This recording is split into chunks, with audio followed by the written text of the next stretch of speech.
ராம நாமம் ஏற்கனவே இருக்கு. அந்த நாமத்திலிருந்து தான் ராமபிரான்கிற மூர்த்தியே வந்திருக்காராம். அப்ப என்ன, நாமி நாம்னோர் அபேததா, மூர்த்தி வேற நாம வேறம் இல்லை. அப்படித்தானே நாம பார்க்கிறோம். பாகவதாக்கியோயம் பிரத்யக்ஷ கிருஷ்ண ஏவகிங்கிறோம். இப்போ பாகவதமே கிருஷ்ணன்னா என்னன்னு, அது அந்த ஒவ்வொரு அக்ஷரமும் ஒவ்வொரு ஸ்லோகமும் கிருஷ்ணனே. அதுபோலத்தானே ராமாயணம்னா, ராமாயணம் படிக்க படிக்க படிக்க ராமரே நமக்கு பிரத்யட்சமாயிடுவார் இல்லையா? ராமநாமத்தை ஜபம் பண்ணி தியாகராஜர் ராமரை பார்த்துவிட்டார் இல்லையா? எப்படி பார்த்தார்னா நாமத்திலிருந்தே பார்த்துவிட்டார் அப்படிங்கிறது தான். எப்போதுமே 3 விஷயம் இருக்கு. ஒன்று, மனதினால நாம் எண்ணக்கூடியதான எண்ணம், பாவம். இன்னொன்று வாச்சிக பிரபஞ்சம், வாக்குனால் நம்ம பேசக்கூடியது. மனதினால ஒன்று நினச்சிக்கிறோம், மனசுனால நினச்சிட்டு ஒரு விஷயத்தை நம்ம கல்பனையினால் பார்க்குறோம்.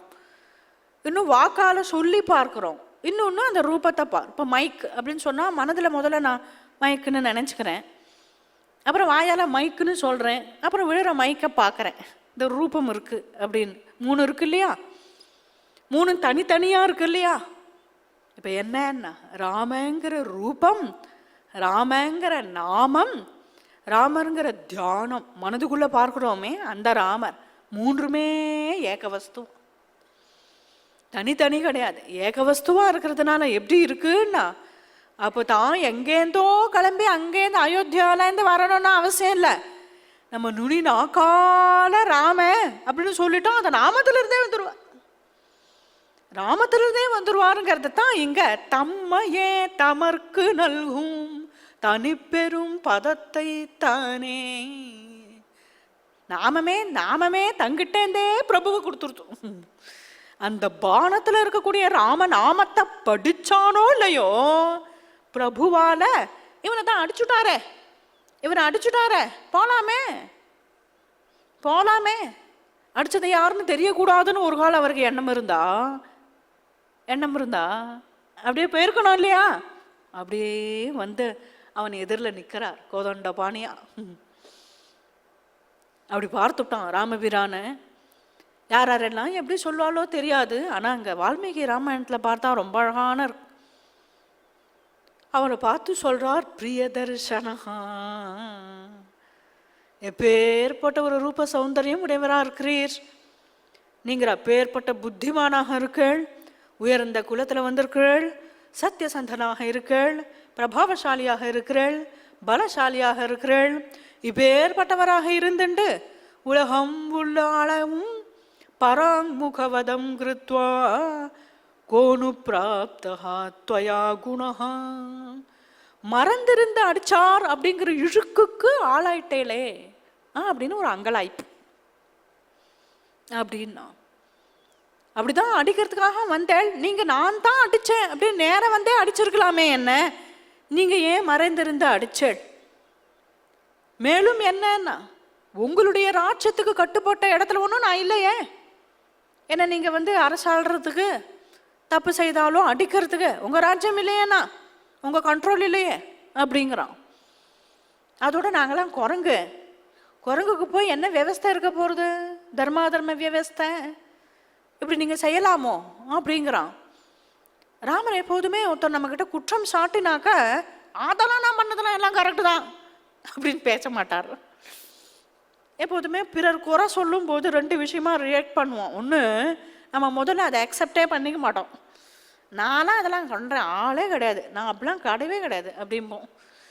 இன்னொன்று அதை விட மோசம், இன்னொன்று என்னன்னா, எவன் பண்ணலை, இப்போ எவன் எல்லாரும் பண்ணுறப்ப நான் பண்ணாதப்பா அப்படிம்போம். 2 உண்டு இல்லையா? அந்த 2மே ராமர்கிட்ட கிடையாது.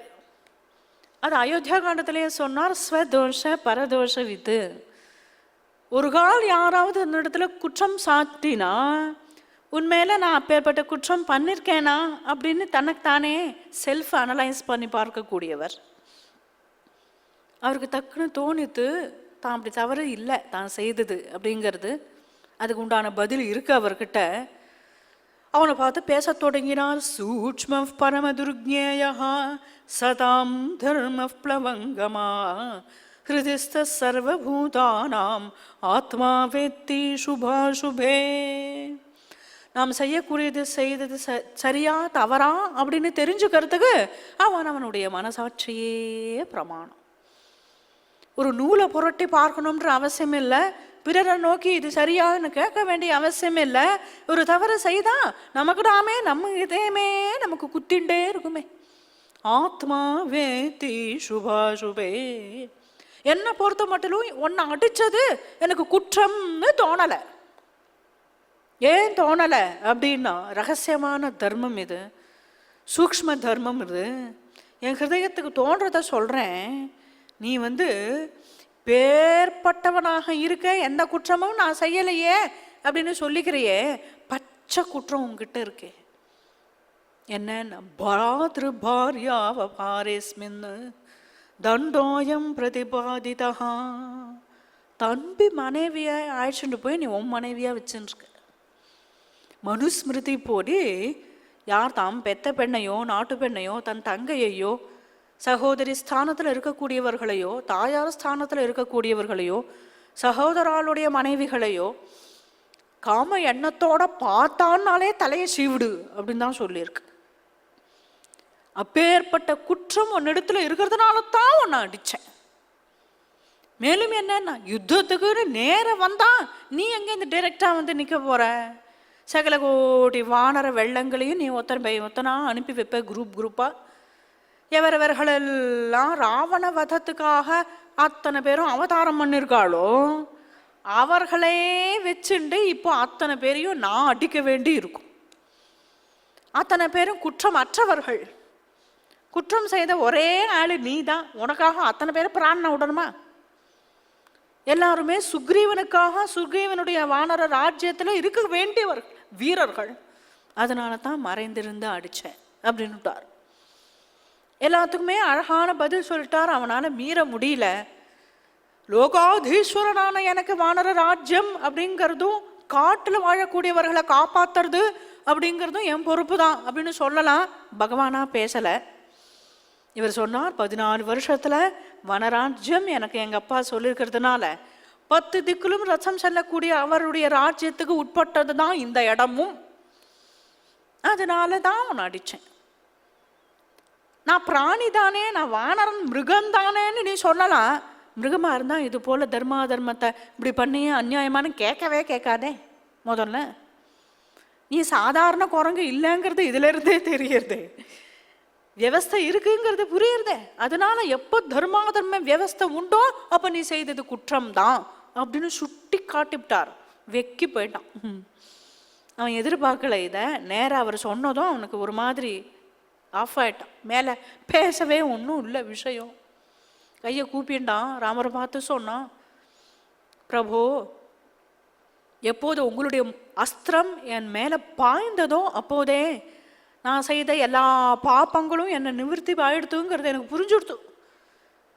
ஆனாலும் பிராணன் போகிற சமயத்தில் நான் உங்களை நிற்க வச்சுண்டு உங்களை குற்றம் சொன்னேனே, பழி சொன்னேனே உங்களை, அதிலிருந்து நீங்கள் என்னை காப்பாற்றணும், எனக்கு அபயம்னு உங்கள் திருவாக்கால சொல்லிட்டேன்னா நான் போயிடுவேன். தர்ம சம்ஹிதயா வாசா தர்மஜ்ஞ பரிபாலய அப்படின்னு கேட்டுக்கிறான். அதற்குள்ளேயுமே ஓடி போய் வானர ராஜ்யத்தில் எல்லாரும் சொன்னார்கள். எல்லாருமே ஓடி வரா. புத்திரனான அங்கதனும் ஓடி வந்து கட்டிண்டு அப்பா அப்பான்னு அழறான். தாராவும் ஓடி வரா. தாராவும் அழறா. அப்படியே அவனை அதோ மனுஷன் அடிச்சாங்கிறாளே, மனுஷன் எங்கன்னு தேடுறாளாம் தாரா. மனுஷ தேகாபியுதயம் விஹாய திவ்யேன தேகாபியுதயேன யுக்தஹா. ராமர் கோதண்ட பாணியா நிற்கும் போதே இங்கும் அங்கும் யார் அடிச்சு இவருக்கு வீழ்த்த முடியும்? எந்த மனுஷன்னு பார்த்தா அவளுக்கு மனுஷனே கண்ணுக்கு தெரியல. ஏன்னா நிக்கிறது மனுஷனே இல்லையே, தெய்வம்னா நிக்கிறது. இவளை பார்த்தாலோடையும் இவர் தான்னதும் ராமரை பார்த்து அவரை பார்த்து நேர பேசுறா. தொம் அப்ரமேயஸ்ச துராசதஸ்ச ஜிதேந்திரியஸ்ச உத்தம தார்மிகஸ்ச அக்ஷய கீர்த்திஸ்ச விசக்ஷணஸ்ச க்ஷிதிக்ஷமாவான் க்ஷதஜோபமாக்ஷா. அவருடைய கண்கள் எப்படி இருக்குங்கிறத பார்க்குறா. அடிச்சு கீழே வீழ்த்திட்டார இந்த தாரையோ குமரி குமரி அழறா. இவ அழறத பார்த்த உடனேயே அவர் கண்ணும் செவ்வரி ஓடி கொஞ்சம் கலங்கி நிற்கிறதாம். அதனால க்ஷதஜோபமாக்ஷா, செங்கன் மாலே அப்படின்னு கூப்பிட்டா. நான் எப்பேற்பட்டவோ சாதாரண ஒரு குரங்கச்சி, நீங்கள் எப்பேற்பட்டவர், நீங்கள் எப்பேற்பட்ட தேவரீர் அப்படின்னு சொல்லணும், தாங்கள் அப்படின்னு சொல்லணும். அதுக்கு அடுத்தது நீங்கள் அப்படின்னாவது சொல்லணும். பவான் அப்படின்னு சொல்ல வேண்டியிருக்க, நான் தொம் அப்படின்னு சொல்லும்படியா நிற்கிறேன். ஒரு குரங்கச்சி பார்த்து பேசும்படியா வந்து நிற்கிறதே தெய்வம். பிரத்யட்சத்துக்கும் அனுமானத்துக்கும் அப்பாற்பட்டவையா இருக்கக்கூடியதான பரவஸ்து அப்பிரமேயன் இல்லையா தாங்கள்? பிரமாணங்களுக்கெல்லாம் தாண்டினவராச்சே. துராசதஸ்ச ஜிதேந்திரியஸ்ச உத்தம தார்மிகஸ்ச. தாங்கள் எப்பேற்பட்டவர் மறைஞ்சிருந்து அடிச்சேளே அப்படின்லாம் கேட்டானே. வாணி கேட்டதுக்கு எல்லாத்துக்கும் இங்கே பதில் சொல்லிட்டு இருக்காய். அவனுக்கு குறையா சொன்னதெல்லாம் இங்கே கொண்டாடி சொல்லிட்டு இருக்கான். தாங்கள் அத்தகைய புத்தி சம்பன்னனா இருக்கிறதுனால எல்லாரையும் வீழ்த்தாம நீங்கள் குறிப்பா அவரை மட்டும் அடிச்சு வீழ்த்தினேள். விசக்ஷணன், சாமர்த்தியசாலி. அவரை போய் உங்களுக்கு பழி நேரும்னு சொன்னாரே, அக்ஷய கீர்த்தி, நீங்காத புகழ் உடையவர் தாங்கள். ஜிதேந்திரியன், ஏதோ சீதையை விட்டு பிரிந்த ஒரு விரகத்தினால தெரியாம அடிச்சுட்டாருன்னு உங்களை சொன்னாரே, நீங்கள் ஜிதேந்திரியன் இல்லையா? புலனடக்கம் உடையவர் இல்லையா? உங்கள் புத்தி மோகிச்சிருமான்னு உங்களுக்கு. அக்ஷய கீர்த்திஷ விசக்ஷணஷ. அவர் இவ்வளவு ஏசு பேசியும் கூட அதையெல்லாம் பொறுமையா கேட்டுண்டு நின்னுண்டு இருந்தேளே. க்ஷிதி க்ஷமாவான், பூமி போன்ற ஒரு பொறுமைசாலியா இருக்கிறீரே அப்படின்னு இவள் கொண்டாடுறான். ஸ்ரீராமபிரான ஸ்தோத்திரம் பண்றான். அவரோட கூட சேர்ந்து அதே பானத்தினாலேயே என்னையும் அடிச்சுருங்கோ, நானும் போயிடுறேன் அப்படிங்கிறா. ராமர் செய்யவதறியாமல் அப்படியே நிற்கிறார். ஆஞ்சநேய சுவாமி பார்த்து தாராவை சமாதானம் பண்ண சொல்றார். அவர் வந்து ஞானோபதேசம் பண்ணி அவளுக்கு ஒரு சாந்தியை கொடுக்கறதுக்கு ட்ரை பண்றார். உண்மையான ஒரு நிம்மதி ஞானத்தினால தான் உண்டாகும். அதனால வாலிக்கு தெரியறது. வாலி தன் கழுத்தில் போட்டு இருக்கக்கூடியதான பெரிய ஹாரம், அதை கழட்டி சுக்ரீவனுக்கு போட்டான். சத்ருக்களுடைய சக்தியெல்லாம் கூட அபகரிக்கக்கூடியதான் அந்த ஹாரம். சுக்ரீவனே அழ ஆரம்பிச்சுட்டான். ராமரை பார்த்து நீங்கள் ரெண்டு பேரையும் கன்வின்ஸ் பண்ணி சேர்த்து வச்சிருக்கலாமே, இப்படி அடிச்சுட்டேல அப்படின்னு சுக்ரீவனே சொல்கிறான். அங்கதனை வச்சுட்டே அவனுக்கு செய்ய வேண்டிய காரியங்கள்லாம் செய்ய சொல்கிறார். வாலி போன உடனேயே வாலி ராமர் கையில் அங்கதனை ஒப்படைச்சிருக்கான். சுக்ரீவன் கையில் கூட ஒப்படைக்கல, ராமர் கையில் ஒப்படைச்சிருக்கான். சுக்ரீவனையும் பார்த்து சொல்லியிருக்கான், நன்றி கெட்டவனா ஆயிடாதேப்பா, இந்த பிரபுவுக்கு என்ன கைங்கரியமோ அதை பண்ணு அப்படின்னு. வாலியே உண்மையில இந்திரனுடைய அவதாரம் தான் வாலி, சூரியனுடைய அவதாரம் தான் சுக்ரீவன். ஒவ்வொருத்தருமே அவதார புருஷால் தான் வானரர்களே. அழகாக முடிந்ததும் இவர்களை எல்லாம் பெரிய பட்டாபிஷேகத்துக்கு ஏற்பாடு பண்ணிட்டு நேரம் வந்து ராமபிரானையே அழைக்கிறான் சுக்ரீவன். ராமபிரான், நான் வந்து 14 வருஷம் ஒரு நாட்டுக்குள்ளே பிரவேசிக்கிறது இல்லைன்னு இருக்கிறதுனால வானர ராஜ்யத்தில் ஆஞ்சநேய சுவாமியே உனக்கு பட்டம் கட்டட்டும்பா அப்படின்னு அனுப்பி வைக்க விசேஷமாக அபிஷேகம் நடக்கிறது. சுக்ரீவனுக்கு யுவராஜனாக அங்கதனுக்கு பட்டாபிஷேகம் நடக்கிறது. சுக்ரீவன் அங்கேந்து வந்து லம்பித ஹாரனாக கிரீட்டத்தோட கங்கடங்களோட விழுந்து நமஸ்கரிக்கிறான் ஸ்ரீராமச்சந்திரனை. நேற்றைய வரைக்கும் இந்த பையன் என் பக்கத்தில் உட்காந்துண்டு தலையை சொரிஞ்சுண்டு இங்கே எங்கேயும் பார்த்துட்டு இருந்தான், என்ன வழின்னு புரியாமல். இன்னைக்கு பாரு, இன்னைக்கு பேர்பட்ட ஒரு பட்டாபிஷேகத்தனா நான் வச்சிருக்கேன் இவனை அப்படின்ற ஒரு எண்ணமோ, நம்ம இப்படி இருக்கும்போது இவன் இப்படி வசத்தியாக இருக்கானே அப்படிங்கிற பொறாமையும் கிஞ்சிது கூட ராமருக்கு கிடையாது இல்லையா? சுக்ரீவன் இப்படி ஷோக்கா வந்து நிற்கிறத பார்த்து ரொம்ப சந்தோஷப்பட்டுக்கிறா, கொண்டாடுறார் அவனை. சுக்ரீவன் சொன்னான், அடியேன் இப்போதே சீதாதேவியை தேடுவதற்கான எல்லா ஏற்பாடுகளையும் பண்ணலாம், கிளம்பலான்னு. அவசரப்படாதப்பா, இரு. இப்போ மழைக்காலம் வருஷா காலம் வந்திருக்கு, வருஷா காலம் பூர்த்தி ஆகட்டும், அப்புறம் போய்க்கலாம். மேலும் இப்போதான் நீ பட்டத்துக்கு வந்திருக்க, கொஞ்ச நாள் சௌக்கியமாக ரெஸ்ட் எடுத்துட்டு வா அப்படின்னு அனுப்பிட்டார். இவனும் சும்மா இல்லை, தன் ராஜ்யத்துக்கு வந்தான். ஆங்காங்கே நிறைய வானர ராஜ்யங்கள் தனித்தனி மலைகளில் இருக்குது, குகைகளில் இருக்குது. அந்த சாம்ராஜ்யத்துங்கள்லாம் ஒற்றர்களை அனுப்பியும் ஆட்களை அனுப்பியும் அவன் எல்லாரையும் சேகரிக்கிறதுக்கு வழி பண்ணிட்டு இருக்கிறான் ராமகைங்கரியார்த்தம். அதற்குள்ளுமே ஆஞ்சநேய சுவாமி ஒரு நட அவனை போய் பார்த்து சொன்னார், நன்னா புரிஞ்சுக்கோ, ராமருக்கு உன்னுடைய சகாயம் வேணும் அவசியம் இல்லை, அவரே பார்த்துப்பார். இருந்தாலும் உன்னை நீ நான் ஹெல்ப் பண்ணுறேன்னு சொல்லியிருக்கிறதுனால அவர் காத்திருக்கார், அதற்கு வேண்டிய ஆயத்தங்களை பண்ணிண்டுரு அப்படின்னு சொல்லியிருக்கார். வருஷா காலம் பூரா சீதா விரகத்தில் தவிச்சுட்டு இருக்கிறார் இந்த மலையிலேயே, குகையில். ஒரு கொசு ஏறினா, ஒரு ஈ ஏறினா, தேள் பாம்பு முதலியவைகள் ஏறினா கூட அவருக்கு தட்டி விடணுன்ற பிரஜையே இருக்காதான். எப்போது பார்த்தாலும் கண்ணீரும் கண்ணுமாக சீதே ஜானகி மைथिली அப்படின்னே தான் எழுதுன்றிருப்பார். அண்ணா ஆகாரமும் இல்லை, நித்ரையும் இல்லை. லக்ஷ்மணரும் ஆஞ்சநேயரும் மாற்றி மாற்றி ராமபிரானை பார்த்துக்கிறா. மழை காலம் எல்லாம் கொட்டி தீர்ந்து போயிடுது. ஆனால் ராமருடைய கண்களிலிருந்து கண்ணீராகிய மழை நிற்கலையாம். ஏன்பா இவ்வளோ மாதம் ஆயிடுத்தே, இந்த சுக்ரீவன் இன்னும் வர காணுமே தெரியலையே. முன்ன மாதிரி நாம் சகஜமாக சுக்ரீவன் இடத்துல பழகவும் முடியாது. அவனை வானரர்களுக்கு தலைவன்கிறத ஞாபகம் வச்சுண்டு நீ அவன்கிட்ட போய் பேசு அப்படின்னே தான் லக்ஷ்மணரை அனுப்பி வச்சார். ராமர் அனுப்பி வச்ச ஒரு முறை வேற, ஆனால் லக்ஷ்மணர் கிளம்புற முறையே வேற. அவருக்கு வந்ததே கோபம், நன்றி கேட்ட பய.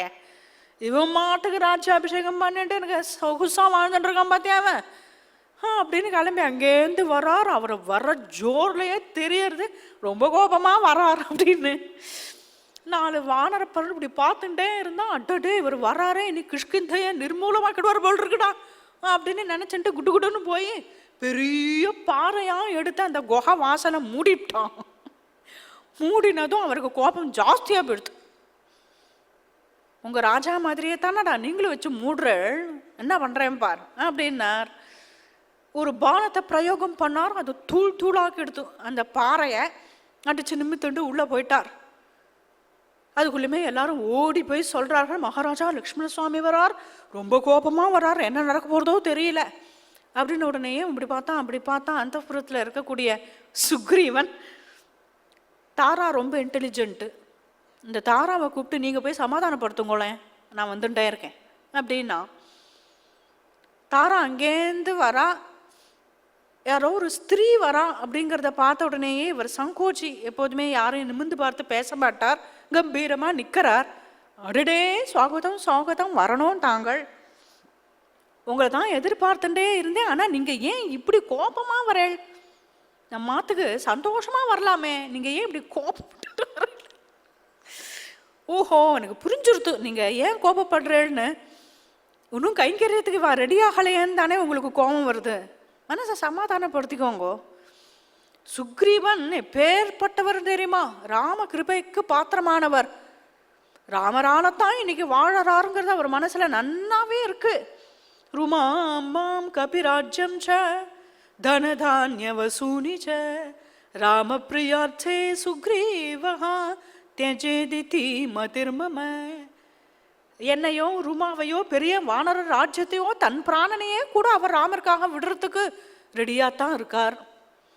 அடடே நான் நிற்க வச்சே பேசிட்டு இருக்கேனே, சீத்தை உள்ளே வாங்கோ அப்படின்னு அவர் அழைச்சுன்னு வந்துட்டா. சமாதானப்படுத்தவே நான் வரேன் தான் இவன் சொல்லியிருக்கான். திடீர்னு அந்தப்புறத்துக்குள்ளே இவர் வந்ததும் இவனுக்கு கையும் ஓடலை காலும் ஓடலை, கழுத்தில் பெரிய ரத்னஹாரம் போட்டுருக்கான். அந்த பிச்சு இப்படி கட்டாசினா சுவாமி பரவசமாயிட்டான். அவர் அவனை பார்த்து பேச தொடங்கினார். என்ன நினைச்சுட்டு இருக்க பயலே? நச்ச சங்குஜித பந்தா ஏன வாலி ஹதோ கதஹ சமயே திஷ்டே சுக்ரீவா மா வாலி பச்சமன்வகா. உங்க அண்ணா வாலி போன பின்னாடியே நீயும் போயிடாத, ஜாக்கிரத.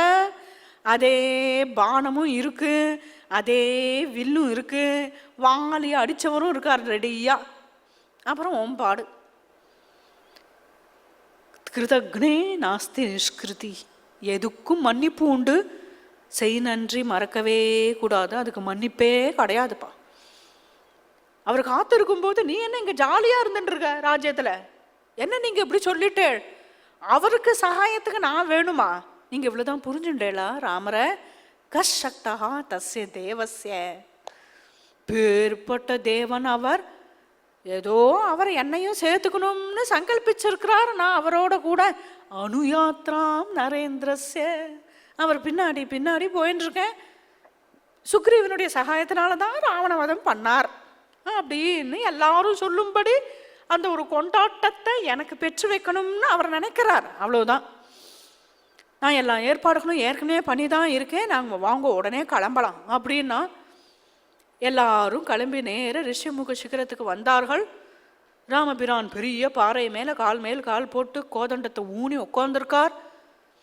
அப்படி வந்து நின்று கொண்ட சுக்ரீவன் பலதரப்பட்ட வானர வெள்ளங்கள் செட் செட் செட் செட்டாக வருது.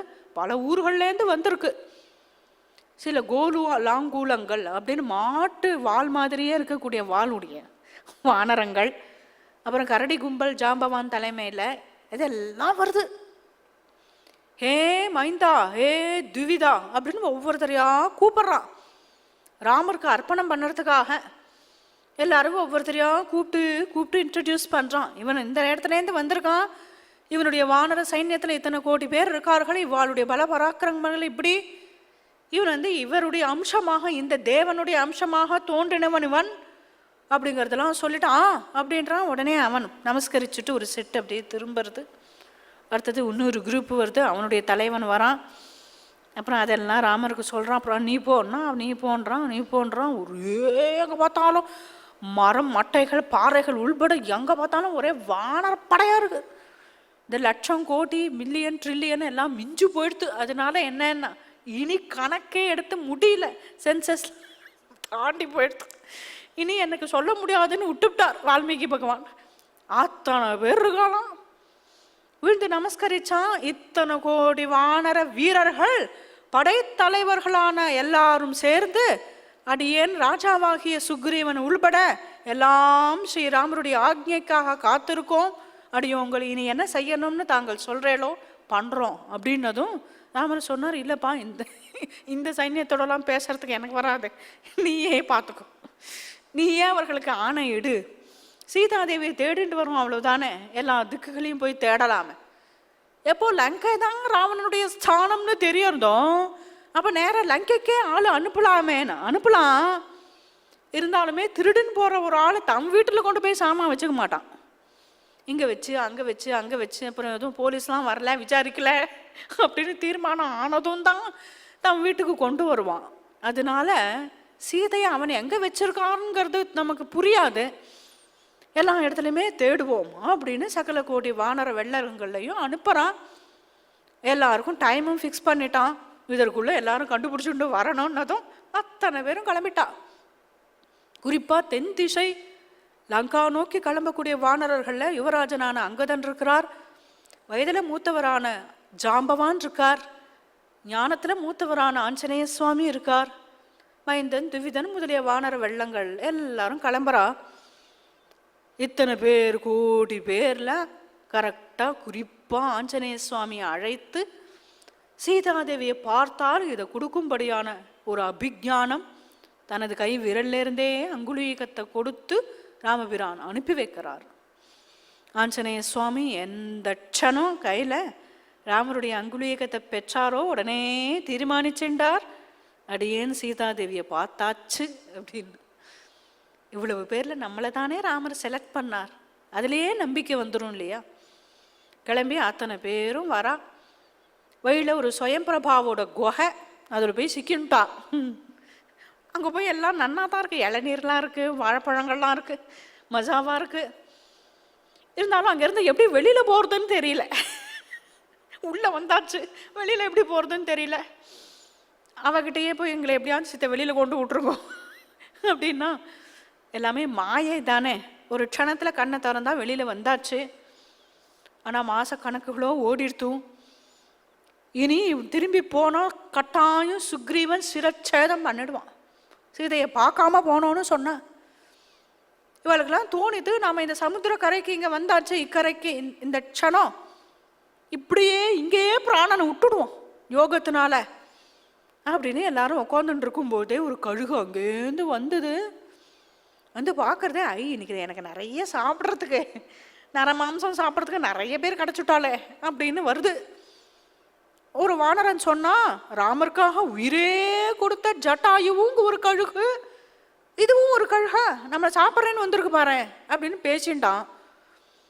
ஜட்டாயு அப்படின்னு சொல்லு காதில் விழுந்ததும், ஜட்டாயு உங்களுக்கு தெரியுமா அப்படின்னு கேட்டுது. அது பேசுறது.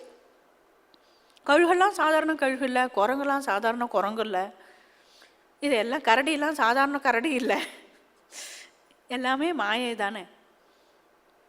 ஜட்டாயுவை பற்றி விசாரிக்கிறேன்ல, உங்களுக்கு தெரியுமா ஜட்டாயுவை? நன்னா தெரியும், என் தம்பி தானே ஜட்டாயு, எனக்கு சம்பாத்தி அப்படின்னு பேரு. அருணன்னு இருக்காரே சூரிய சாரதி, அவர் எங்களுடைய அப்பா, அவரை பார்க்கணும்னு நாங்கள் 2 பேரும் கிளம்பி பட்சத்தை அடிச்சுட்டு போனோம். சூரிய கிரணத்தினால பாதிக்கப்பட்டு அப்படியே பொசுங்கி விழுந்துட்டான். எனக்கு ஃபுல்லாக பொசுங்கி போய் நான் இங்கே விழுந்துட்டேன். அந்த ஜட்டாயு அங்கே பஞ்சவட்டியில் விழுந்துட்டான். ஜட்டாயு போயிட்டான்னு சொல்கிறேனே, அருமையான தம்பி ஆச்சே, அவன் எங்கேயோ இருக்கான்னா நான் நினச்சிட்டு இருந்தேன், என்ன நேர்ந்தது சொல்லேன் அப்படின்னு கேட்டார். இப்படி சொன்ன உடனேயே இவர்கள்லாம் பார்த்தா, ஜட்டாயு ராவணன் சீதையை அபகரிச்சுட்டு போகும்போது எப்படியாவது மீட்க ட்ரை பண்ணார், ராவணன் தான் ஜட்டாயுவை கீழே வீழ்த்திட்டான் அப்படின்னு செய்தி காதில் விழுந்தது. இவனுக்கு ரொம்ப கஷ்டமாக போயிடுத்து, துக்கப்பட்டு அழ ஆரம்பிச்சுட்டார். என்னை கொண்டு இந்த சமுத்திர கரையில் கிட்டக்க விடுங்களேன், என் தம்பிக்கு செய்ய வேண்டிய கிரியைகள்லாம் பண்ணுறேன் அப்படின்னு கேட்கறது. அதெல்லாம் கூட உண்டான். இந்த வானர்களை அவரை கொண்டு போய் பக்கத்தில் விட்டா, தீர்த்த சிராத்தமாக என்னென்ன பண்ணணுமோ எல்லாம் பண்ணி முடித்தார். அப்புறம் அவர்களை பார்த்து, உங்களுக்கெல்லாம் நான் ஒரு விஷயம் சொல்கிறேன், என்னுடைய சிறகு பூசிங்க நான் இங்கே விழுந்துட்டேன், இங்கே தான் கிடக்கேன். நிஷாகரர்னு ஒரு ரிஷி இருந்தார், அவரிடத்துல எப்போதான் நான் பறப்பேன், எனக்கு எப்போ பக்ஷம் கிடைக்கும்னு கேட்டேன். ராமர் நிமித்தமாக நீ எப்போது வாச்சிக்க கைங்கரியம் பண்ணுறையோ அப்போதே உனக்கு சிறகு முழிச்சிடும்னு சொன்னார். அது என்னன்னு எனக்கு புரியாமல் இவ்வளவு நாள் இருந்தேன். இப்போ உங்களுக்கு சொல்கிறேன் கேளுங்கோ.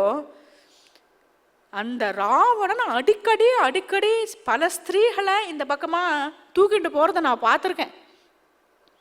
அன்றைய தினம் ஒரு பெண்ணை அவன் அபகரிச்சுட்டு போகும்போது அவள் ராமா ராமா ராமான்னு அழுது கொண்டே கதறிண்டே தான் போனா. நீங்கள் எந்த சீதையை தேடிண்டு வரேளோ அந்த சீதையைத்தான் அவன் கொண்டு போயிருக்காங்கிறது எனக்கு தெரியும், வேற எங்கும் இல்லை, லங்கையில தான் கொண்டு போய் கட்டாயம் அவனை வச்சிருப்பான் அப்படின்னு சொன்னாரோ இல்லையோ, பட்ட மரம் துளிர் விடுறது போல அவருடைய அந்த பட்சங்கள் படபட படபட படபட படபடன்னு வந்துடுது. இந்த பட்சம் அதை அடிச்சுண்டு வந்ததும் உடனே பறக்கணும் இல்லையா, ரொம்ப வருஷமா அப்படியே கிடக்கார், அதனால அடிச்சுண்டு ரொம்ப தூரம் பறந்து போனார். அங்கிருந்து அசோகவனத்தில் தேவி இருக்கிறது தெரிஞ்சுட்டோம். அங்கேருந்து வந்து சொன்னார் வானரர்களை பார்த்து, நாங்கள் சீதாதேவி அங்கே தான் உட்காந்துருக்கா அசோகவனத்தில், நீங்கள் எப்படியாவது சமுத்திரத்தை தாண்டி போனேள் அப்படின்னு சொன்னா கட்டாயம் தேவியை பார்த்துட முடியும் அப்படின்னு சொன்னார். வாச்சிகமான கைங்கரியத்துக்கு எப்பேற்பட்ட ஒரு மகத்துவம் இருக்கு பாருங்க. யாரெல்லாம் சரீரத்தினால கைங்கரியம் பண்ணுறாளோ எல்லாம் பண்ணுறா. ராமர் கோவிலே கட்டுறா, ராமருக்காக பிராணனே விட்டுறா. நமக்கு என்னென்ன வாச்சிக்க கைங்கரியம், ஏதோ 10 குணம் ராமரை பற்றி சொல்கிறோம், ஏதோ முடிஞ்ச அளவுக்கு ராமரை பற்றி கேட்குறோம், முடிஞ்ச அளவுக்கு ராம நாமத்தை சொல்கிறோம். ஒரு காலம் நம்மளும் வீணாக போக மாட்டோம் இல்லையா. அப்படி பட்டு போயிட்ட ஒரு ரெக்கை முளைச்சுது அப்படின்னா எதுதான் நடக்காது. அப்போ சமுத்திரத்தையும் ஈஸியாக தாண்டிட முடியும் இல்லையா, ஜெய் சீதாராம் அப்படின்னே தாண்டி குதிச்சுட முடியும் இல்லையா. ஒரு உற்சாகம் வந்துட்டு அத்தனை பேருக்கும் எப்படியாவது இந்த சமுத்திரத்தை தாண்டிடலாட்டா அப்படின்னு அவன் கிளம்பினான்.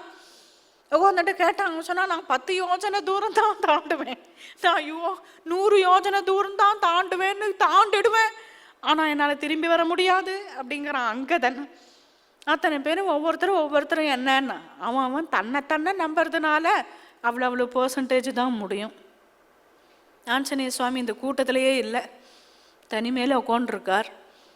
ஜாம்பவான் போய் அவரை தட்டி எழுப்புறார். வீரவானரலோகஸ்ய சர்வசாஸ்திர விசாரதா தூஷ்ணீம் ஏகாந்தமாஸ்ரித்ய ஹனுமன் கிம் ந ஜல்பசி. ஆமாம்மா நான் இதை பண்ணுவேன் நான் அதை பண்ணுவேன்னு கத்தின்னு கிடக்கான்.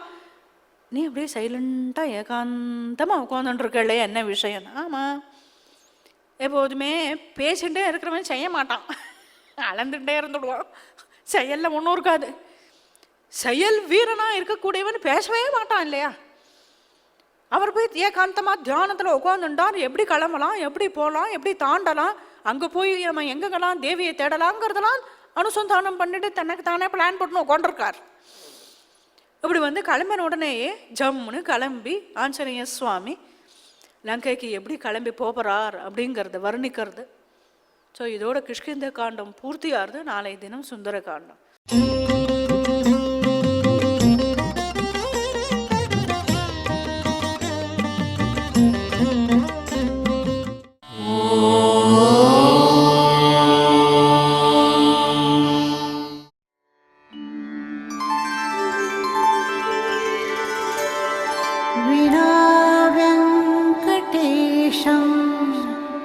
ननाथो ननाथः सदा वेङ्कटेशं स्मरामि स्मरामि। हरे वेङ्कटेश प्रसीद प्रसीद। प्रियं वेङ्कटेश प्रयच्छ प्रयच्छ।